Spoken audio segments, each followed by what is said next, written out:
Al Durr وهادي الكلم بمديح الهادي تنتظم ضاءت بالمختار الظلم وحلا في مولده النغم قسما بالله رب العالمين وقضينا غير دين الله دين فهو دين الحق دين الأنبياء إنه الإسلام. بسم الله الرحمن الرحيم. سورة النساء آية نمبر 7.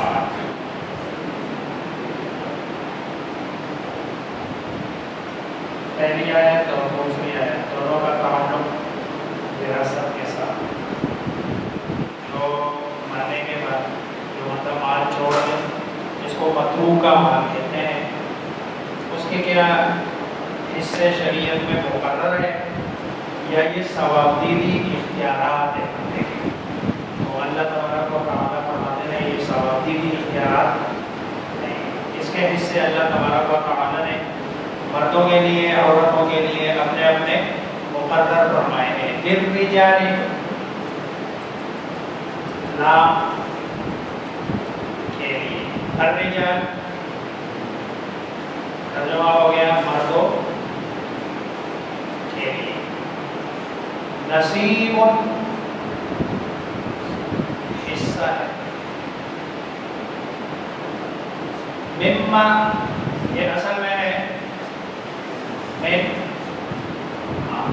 من مانا سے اور ما اس سے جو.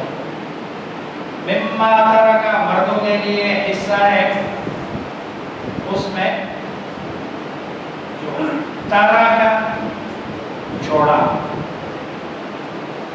ماضی کا صیغہ ہے جو چھوڑا. کس نے چھوڑا؟ آگے یہ فاعل ہے, یہ بھی فاعل, یہ واو کے ساتھ اس کے اوپر عطف ہے, یہ دونوں فاعل ہے. کس نے چھوڑا؟ جو چھوڑا. الوالدان والدین. والاقربون اور قریبی رشتہ دار. اب وہ قریبی رشتہ دار ایک ایک کر کے پھر آگے اللہ تبارک و تعالیٰ اگلے اسی کو اللہ جو اگلا رکوع ہے اس میں بتا رہے ہیں کہ کون سا قریبی رشتہ دار چھوڑے اس میں سے حصہ ہے, کون سا نہ چھوڑے اس میں حصہ نہیں ہے. مما ترک الوالدان والاقربون وللنساء اور لام کے لیے اور نساء اور عورتوں کے لیے. نصیب حصہ ہے مما اس میں سے جو ترک الوالدان چھوڑ دیں. والدان ماں باپ اور قریبی رشتہ دار. مما من پھر سے ماں جو. اب یہ اس سے یہ ماں کا تعلق کس کے ساتھ ہے؟ یہ ماں ترک متروکہ مال. اب اس متروکہ مال سے جو حصہ ہے قل کم ہو من ہو یعنی اس متروکہ مال سے او کسو یا زیادہ ہو. ترجمہ کیا ہو گیا اس میں سے قل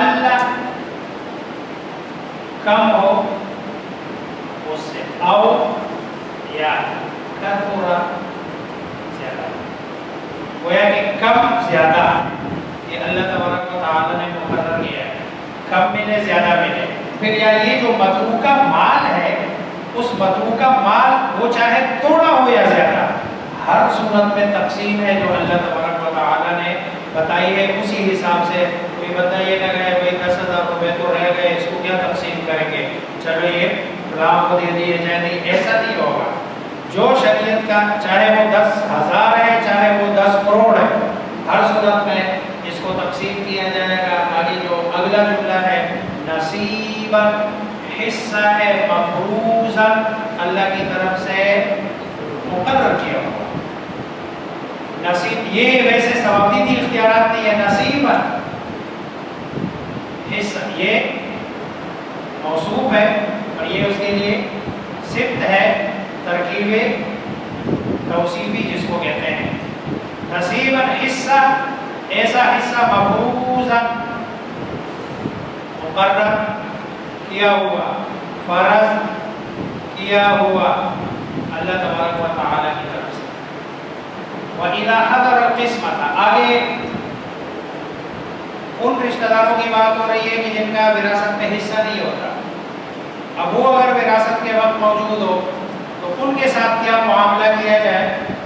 اب یہ جو حکم ہے، اگر یہ حکم واجبی ہے، مطلب ہے حکم واجب ہے، تو پھر تو یوصیکم اللہ فی اولادکم للذکر مثل حظ الانثیین فإن کن، جو اگلی آیت ہے نا، اس آیت کی وجہ سے یہ حکم منسوخ ہے. کیا مطلب؟ مطلب یہ ہے کہ آپ کے وہ رشتہ دار جن کا وراثت میں حصہ نہیں ہے اور اس حکم کو ہم واجب مان لیں، تو آگے اللہ تبارک و تعالیٰ فرما رہے ہیں کہ اگر کوئی آدمی فوت ہو جائے اور اس کی صرف ماں ہے اور باپ ہے، تو اللہ فرما رہے ہیں کہ 1/3 ماں کو دے دیا جائے اور بقایا سارا باپ کو دے دیا جائے. تو وہاں تو اللہ نے سارا خود تقسیم کر دیا. جو واجبی حکم ہے وہاں تو تقسیم 1/3 ادھر آ گیا اور بقایا جو بچتا ہے وہ سارا، اگر صرف بیٹے بیٹیاں ہیں تو اللہ فرما رہے ہیں 2 حصے ان کو، 1 حصہ ان کو، تو وہ حصص تو تقسیم ہو گئے، مال تو کوئی بچا نہیں ہے. اسی لیے اگر یہ حکم وجوبی تھا تو وجوبی حکم تو اس آیت کی وجہ سے منسوخ ہے کہ اب اللہ نے حصے مقرر کر دیے، ان کو دینا ضروری نہیں. لیکن اگر یہ والا حکم استحبابی کا پہلے، یعنی بہتر یہ ہے کہ آپ ایسا کر لیں، تو یہ حکم اب بھی باقی ہے. لیکن اس میں خیال رکھنا چاہیے کہ جو جن کے حصص سے ان کو دیا جا رہا ہے وہ سارے کے سارے بالغ ہوں اور ان کی رضامندی شامل. اگر کوئی نابالغ بچہ ہو وراثت میں، جس کا ایک بھی بچہ نابالغ ہے، تو اس کے حصے میں بالغ ہوں جگہ رضامند ہے، تب بھی اس سے دینا جائز نہیں ہے. کیونکہ یہ استحبابی حکم ہے کہ آپ کے رشتہ دار آس پاس قریب اور یا یتیم فقراء غریب بیٹے میں، تو تھوڑا تھوڑا وراثت میں سے ان کو بھی دے دو خوش کرنے کے لیے. لیکن یہ خوشی تب ہوگی کہ جب کسی کا حق نہ مارا جائے، اور حق تب نہیں مارا جائے گا کہ جب نابالغ بچہ نہیں ہے، اور اگر بالغ ہے سارے تو وہ سارے کے سارے کیا ہو، راضی اور خوشی جو ہے وہ دے دیں. وَإِذَا حَضَرَ الْقِسْمَةَ، اور جب حاضر حاضر ہو، یہ اس کا فعل ہے. حاضر ہو کون؟ اولو القربا، رشتہ دار، والیتاما، اور یتیم اور مسکین. القسمۃ، تقسیم کے بعد جب وراثت کی تقسیم ہو رہی ہے، یہ فاعل ہے اور وہ اس کا مفعول ہے. وَإِذَا حَضَرَ الْقِسْمَةَ، اور جب حاضر ہو تقسیم کے وقت، اولو القربا رشتہ دار، والیتاما یتیم، والمساکین اور مسکین جن کا وراثت میں حصہ نہیں ہے، فَارْزُقُوهُمْ، پس ارزقو تم دو، ہم انہیں، منہ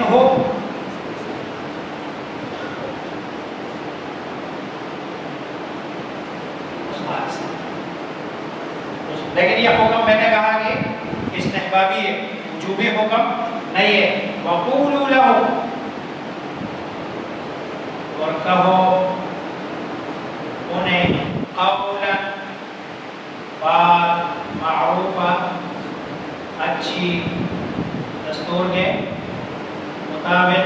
یعنی ڈانٹو نہیں، غصہ نہیں کرو کہ بھئی تمہارا تو کوئی حصہ نہیں ہے، بھاگو ادھر سے، دفع ہو جاؤ، چلے جاؤ ادھر سے، تمہارا تو حق ہی نہیں بنتا. نہیں، ان سے کہو کہ جو دین کا، شریعت کا، اللہ کا حکم ہے وہ پیار اور محبت سے ان کو سمجھاؤ، اور اگر بس چلنا ہے پھر ان کو تھوڑا سا حصہ اس میں سے دے دو.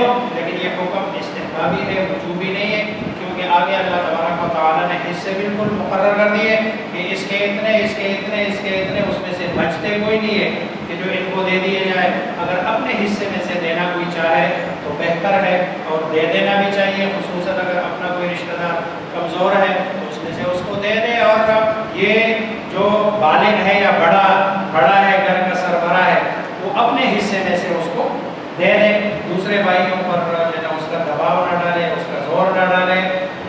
وللرجال نصیب مما ترک الوالدان والاقربون، اور مردوں کے لیے حصہ ہے اس میں سے جو چھوڑے ان کے ماں باپ اور قریبی رشتہ دار، اور عورتوں کے لیے حصہ ہے اس میں سے جو چھوڑے ان کے ماں باپ اور قریبی رشتہ دار، مما قل منہ اس میں سے جو کم ہو، او کثر یا زیادہ ہو، نصیبا مفروضا یہ حصہ ہے مقرر کیا ہوا۔ وَإِذَا حَضَرَ الْقِسْمَةَ اور جب حاضر ہو تقسیم کے وقت، اولو القربى رشتہ دار، والیتامى یتیم، والمساکین مسکین، فَارْزُقُوهُمْ تو دو انہیں منہ اس میں سے، وَقُولُوا لَهُمْ اور کہو ان سے قولا معروفا بات اچھی اور درست اور دستور کے مطابق۔ اللہ مجھے آپ سب کو سمجھ